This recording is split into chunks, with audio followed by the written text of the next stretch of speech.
We start tonight with a hospice nurse's plea to Iowans. She is urging everyone to get the vaccine. Local 5's Lake and McGee sat down with her. She is seeing members of the community dying, saying they can't be surrounded by their loved ones. In this home, do you love helping people? I do. Barbara Medici is a hospice nurse in JOHNSTON.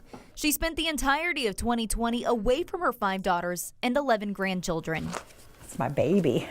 That's Amelia. As a hospice nurse, Barbara says her facility limited 1 visitor per patient. We had a very young gal that was passing, and her husband was able to be with her, but her dad wasn't. He was outside at the window, and I can't imagine. I just can't imagine. It was awful. A widow of 15 years, Barbara would work a shift and then come home to an empty house. I came home from work one day and I had this heart that's on my door that says, "We love you," that the kids came over and painted while I was gone, and it's been there for a year and a half. It just reminds me how much my family meant during the pandemic. Barbara isolated herself from her family in hopes of keeping them safe and healthy.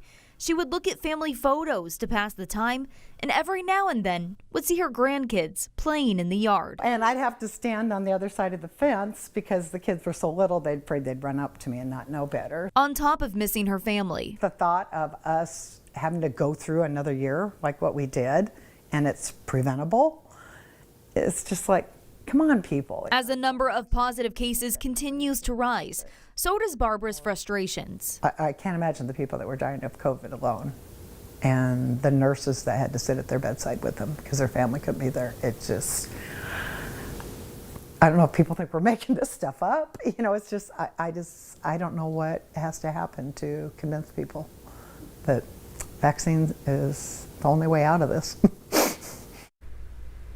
That was Local 5's Lake and McGee reporting. As of today, more than 103,000 Iowans have now received their first dose. It's according to the Iowa Department of Public Health.